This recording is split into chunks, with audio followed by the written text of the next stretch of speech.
ಹುಟ್ಟಿದರೆ ಕನ್ನಡ ನಾಡಲು ಹುಟ್ಟಬೇಕು, ಮೆಚ್ಚಿದರೆ ಕನ್ನಡ ಮಣ್ಣ ಮೆಟ್ಟಬೇಕು. ನಮಸ್ಕಾರ, ಎಲ್ರಿಗೂ ಸ್ವಾಗತ. ಹೊಸ ದೆವ್ವದ ಕಥೆಯೊಂದಿಗೆ ಎಲ್ಲರೂ ಚೆನ್ನಾಗಿದ್ದೀರಾ ಅಂತ ಅಂದ್ಕೊಂಡಿದ್ದೀನಿ. ಈ ಒಂದು ಘಟನೆ ಆ್ಯಕ್ಚುಲಿ ನಡೆದಿರೋದು ಬಂದ್ಬಿಟ್ಟು ನಾಗಮಂಗಲದ ಹೊಸಹಳ್ಳಿ ಅಂತ ಒಂದು ಊರು. ಸೊ ಈ ಒಂದು ಊರಲ್ಲಿ ಆಗಿರುವಂತಹ ಒಂದು ಘಟನೆ. ಈ ಒಂದು ಘಟನೆ ನಮಗೆ ತಿಳಿಸ್ಕೊಟ್ಟಿರೋ ಹೆಸರು ಬಂದ್ಬಿಟ್ಟು ಹರೀಶ್ ಅಂತ ಹೇಳಿ. ಇವರು ಮೂಲತಃ ಆ ಒಂದು ಊರಿನವರೇ. ಸೊ ಆ ಒಂದು ಊರು ಹೊಸಹಳ್ಳಿ ಅಂತ ಏನಿದೆಯಲ್ಲ, ಈ ಒಂದು ನಾಗಮಂಗಲ ಹತ್ರ ಈ ಒಂದು ಹೊಸಹಳ್ಳಿ ಅಂತ ಯಾವ ಒಂದು ಊರಿದೆಯಲ್ಲ, ಸೊ ಆ ಒಂದು ಅಥವಾ ಆ ಕಡೆ ನಾಗಮಂಗಲ ಸೈಡ್ ಇರುವಂತಹ ಹಳ್ಳಿಗಳೇ ಅಂತಲೇ ಹೇಳ್ಬೋದು. ಅಷ್ಟಾಗಿ ಲೈಟಿನ ವ್ಯವಸ್ಥೆಗಳು ಇರೋದಿಲ್ಲ. ಯಾಕೆ ಅಂತಂದರೆ ಮನೆಗಳು ಕೂಡ ತುಂಬಾ ಕಡಿಮೆ. ಹಾಗೆ ಮನೆಗಳು ಕಡಿಮೆ ಇರೋ ಕಡೆ ಬೀದಿ ದೀಪಗಳು ತುಂಬಾ ಕಮ್ಮಿನೇ.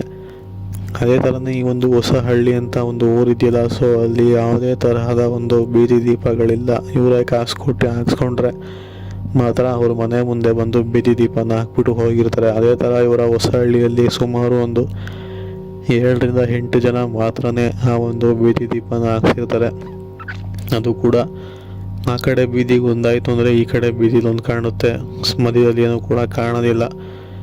ಈ ಥರ ಇರುವಂತಹ ಒಂದು ಊರು. ಸೊ ಈ ಒಂದು ಊರಲ್ಲಿ ಹರೀಶ್ ಮತ್ತು ಅವರ ಕುಟುಂಬ ವಾಸವಾಗಿರುವಂಥದ್ದು.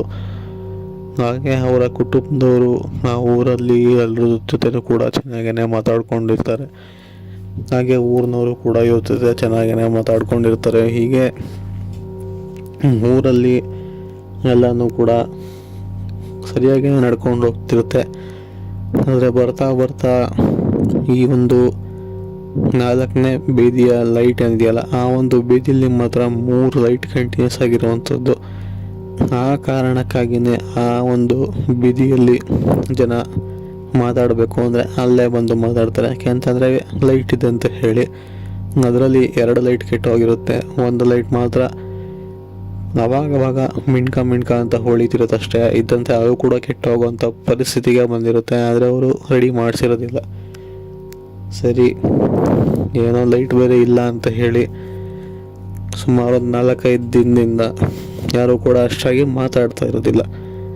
ಸರಿ ಬಿಡು ಅಂತ ಹೇಳಿ ಬೆಳಗ್ಗೆ ಅವರು ಆರಾಮಾಗಿದ್ದು ಬೆಳಗ್ಗೆ ಬಂದು ಆ ಒಂದು 3 ಲೈಟ್ ಒಟ್ಟಿಗೆ ಇದೆಯಲ್ಲ, ಸೊ ಅಲ್ಲಿ ಏನಾಗಿದೆ ಅಂತ ಹೇಳಿ ರಿಪೇರಿ ಮಾಡೋಣ ಅಂತ ಹೇಳಿ ಆ ಮನೆಯವರು ಕರೆಸ್ತಾರೆ. ಸೊ ಹಾಗೆ ಲೈಟ್ ಕಂಬನ ರಿಪೇರಿ ಮಾಡಿಬಿಟ್ಬಿಟ್ಟು ಕೂಡ ಹೋಗ್ತಾರೆ. ಬಟ್ ಆದರೂ ಆವತ್ತಿನ ರಾತ್ರಿ ಕೂಡ ಲೈಟ್ ಆನ್ ಆಗೋದಿಲ್ಲ. ಸೊ ಬಿಡು, ಲೂಸ್ ಕನೆಕ್ಷನ್ ಆಗಿರಬೇಕು, ಮತ್ತೊಮ್ಮೆ ಬೆಳಗ್ಗೆ ಕರೆಸಿ ಲೈಟ್ ಆನ್ ಆಗಿಲ್ಲ ಅಂತ ಹೇಳಿದ್ರೆ ಮುಗೀತು, ರಿಪೇರಿ ಮಾಡಿಕೊಟ್ಟು ಹೋಗ್ತಾರೆ ಅಂತ ಹೇಳಿ ಅವರು ಕೂಡ ಸುಮ್ಮನೆ ಆಗಿರ್ತಾರೆ. ಸೊ ಹಾಗೆ ಆ ಒಂದು ಕೊನೆಯ ಬೀದಿ ಏನಿತ್ತಲ್ಲ, 4ನೇ ಬೀದಿ, ಸೊ ಅದು ಬೀದಿ ಒಂಥರ ವಿಚಿತ್ರ ಅಂತಲೇ ಹೇಳ್ಬೋದು. ಯಾಕೆ ಅಂತಂದರೆ ಆ ಕಡೆ ಹೋದರೆ ಒಂದು ನೀರು ಕೊಳ್ಳನೋ ಏನಂತಾರಲ್ಲ, ಆ ಥರ ಒಂದು ನೀರು ಸಿಗೋವಂಥದ್ದು. ಅಷ್ಟಾಗಿ ರೋಡು ಕೂಡ ಕಾಣೋದಿಲ್ಲ. ಹಾಗೆ ಅದು ಒಂಥರ ಡೌನ್ ಇರುವಂತಹ ರೋಡು ಅಂತಲೇ ಹೇಳ್ಬೋದು. ಸೊ ಈ ಹಿಂದೆ ಯಾರೋ ಅದೇ ದಾರಿಯಲ್ಲಿನ ಲೈಟ್ ಇಲ್ಲದೇ ಇದ್ದಂತಹ ಕಾರಣ ಗಾಡಿನ ಸೀದಾ 4ನೇ ಬೀದಿ ಓಡಿಸ್ಕೊಂಡು ಹೋಗಿ ಆ ಒಂದು ನೀರಿದೆಯಲ್ಲ, ಕೊಳ ಅಂತಾರಲ್ಲ, ಅದು ಒಂದು ಸುಮಾರು ತುಂಬಾ ಆಳ ಇರುವಂಥದ್ದು, ಒಂದು 20ರಿಂದ 25 ಅಡಿ ಆಳ ಇರುವಂತಹ ಒಂದು ಕೊಳ ಅಂತಲೇ ಹೇಳ್ಬೋದು. ಕೊಳ ಅನ್ನೋದಕ್ಕಿಂತ ಒಂದು ಸ್ವಲ್ಪ ದೊಡ್ಡ ನದಿ ಅಂತಲೇ, ನದಿನೂ ಅಲ್ಲ, ನೀರು ಹರಿಯೋದಿಲ್ಲ, ಯಾಕೆಂದರೆ ನಿಂತಿರುವಂತಹ ನೀರು. ಸೊ ಆ ನೀರಿಗೆ ಡೈರೆಕ್ಟಾಗಿ ರೋಡ್ ಇಲ್ಲದೆ ಇದ್ದಿದ್ದಂತಹ ಕಾರಣ ಸೀದಾ ಹೋಗಿ ನೀರೊಳಗಡೆ ಬಿದ್ದು ಪ್ರಾಣನ ಬಿಟ್ಟಿರುವಂಥದ್ದು. ಸೊ ಅವನು ಅವಾಗವಾಗ ಆ ದಾರಿಯಲ್ಲಿ ಕಾಣಿಸ್ಕೊಳ್ಳೋವಂಥದ್ದು ಮಾಡ್ತಿರ್ತಾನೆ ಇರ್ತಾರೆ. ಯಾಕೆ ಅಂತಂದರೆ ಸತ್ತೋಗಿರ್ತಾರಲ್ಲ, ಆದ ಕಾರಣ. ಆದರೆ ಲೈಟ್ ಹಾಕ್ಸೋ ಸಮಯದಿಂದ ಅಷ್ಟಾಗಿ ಕಾಣಿಸ್ಕೊಳ್ತಾ ಇರೋದಿಲ್ಲ ಆ ಒಂದು ಸತ್ತೋಗಿರೋರಂತಹ ಆತ್ಮ. ಸೊ ಇದ್ದಕ್ಕಿದ್ದಂಗೆ ಆ ದಿನ ಲೈಟೆಲ್ಲ ಹೋಗಿದ್ದಂತಹ ರಿಪೇರಿ ಮಾಡಿಸಿದ್ರು ಕೂಡ ಲೈಟ್ ಆನ್ ಆಗಿರಲಿಲ್ವಲ್ಲ. ಆ ಸಮಯದಲ್ಲಿ ಅದೇ ವ್ಯಕ್ತಿ ಜೋರಾಗಿ ಬಾಯಿ ಬಡ್ಕೊಂಡು ಓಡಿಸ್ಕೊಂಡು, ಅಂದರೆ ಯಾವ ದಿಕ್ಕಿನಲ್ಲಿ ಹೋಗಿ ನೀರೊಳಗಡೆ ಬಿದ್ರಲ್ಲ ಅದೇ ದಿಕ್ಕಲ್ಲಿ ಮತ್ತೊಮ್ಮೆ ಜೋರಾಗಿ ಬಾಯಿ ಬಡ್ಕೊಂಡು ಓಡೋಗಿ ನೀರಿಗೆ ಬೀಳುವಂಥದ್ದು. ನೀರಿನ ಶಬ್ದ ಕೂಡ ಕೇಳಿಸಿರುವಂಥದ್ದು ಕೊನೆ 3 ಬೀದಿಗೆ, ಅಂದರೆ ಕೊನೆ 3 ಮನೆಗೆ. ಆ ಒಂದು 4ನೇ ಬೀದಿಯಲ್ಲಿ ಬಿದ್ದಂತಹ ನೀರಿನ ಶಬ್ದಕ್ಕೆ ಆಚೆ ಕಡೆ ಬಂದು ನೋಡ್ತಾರೆ, ಅಲ್ಲಿ ಏನು ಕೂಡ ಇರೋದಿಲ್ಲ. ಇದಕ್ಕಿದಂಗೆ ಈ ಥರ ಸೌಂಡ್ ಆಗಿದಲ್ಲ ಅಂತ ಹೇಳಿ ಕೊನೆಗೆ ಆ ಒಂದು ಶಬ್ದ ಇಡೀ ಊರವ್ರಿಗೆಲ್ಲರೂ ಕೂಡ ಕೇಳಿಸಿರುತ್ತೆ. ಅಷ್ಟು ಜೋರಾಗಿ ಬಾಯಿ ಬಡ್ಕೊಂಡು ಹೋಗಿ ನೀರೊಳಗಡೆ ಬಿದ್ದಿರೋ ಅಂಥದ್ದು. ಸೊ ಇದಾದಮೇಲೆ ಬೆಳಗ್ಗೆ ಎದ್ದು ಏನೂ ಕೂಡ ನಾರ್ಮಲ್ ಆಗಿ ಮಾತಾಡಬೇಕನ್ನೋದೇ ಗೊತ್ತಾಗುವಂಥದ್ದು.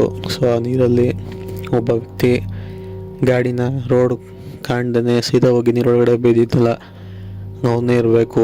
ಮೋಸ್ಟ್ಲಿ ಆತ್ಮವಾಗಿ ಬಂದು ಮತ್ತೊಮ್ಮೆ ಹೋಗಿ ಬಿದ್ದಿರೋ ಥರ ಭಾಸವಾಗಿದೆ. ಆದಷ್ಟು ಬೇಗ ಲೈಟ್ನ ಹಾಕ್ಸ್ಬೇಕು. ಹಾಗೆ ಆ ಒಂದು ಬೀದಿಯಲ್ಲಿ ನೀರಿದೆಯಲ್ಲ, ಸೊ ಅಲ್ಲಿಗೆ ಒಂದು ಗೇಟ್ ಥರ ಕಟ್ಬಿಟ್ಟು ಬಿಟ್ಬಿಡ್ಬೇಕು. ಸರಿ ಇಲ್ಲ, ಇನ್ನು ಮುಂದೆ ಯಾರೇ ಕೂಡ ಹೋಗಿ ಮತ್ತೊಮ್ಮೆ ಬೀಳ್ಬೋದು ಅಂತ ಹೇಳಿ ಮಾಡಿ. ಈಗ ಅಲ್ಲಿ ಒಂದು ಗೇಟ್ ಥರ ಕಟ್ಟಿದ್ದಾರೆ, ಬಟ್ ಆದರೂ ಕೂಡ ಈಗಲೂ ಆ ವ್ಯಕ್ತಿ ಅವಾಗವಾಗ ಜೋರಾಗಿ ಕಿರ್ಚ್ಕೊಳ್ಳೋ ಥರ ಶಬ್ದ ಅಥವಾ ಯಾರೋ ನೀರಲ್ಲಿ ಆಟಾಡ್ತಿರೋ ಶಬ್ದ ಥರ ಎಲ್ಲ ಕೇಳಿ ಬರುತ್ತೆ ಅಂತ ಹೇಳಿರೋವಂಥದ್ದು. ಸೊ ಇದು ಆ್ಯಕ್ಚುಲಿ ಅವರು ಕೊಟ್ಟಿರೋವಂತಹ ಕತೆ. ಇಷ್ಟ ಆಗಿದೆ ಅಂತ ಅಂದ್ಕೊಂಡಿದ್ದೀನಿ.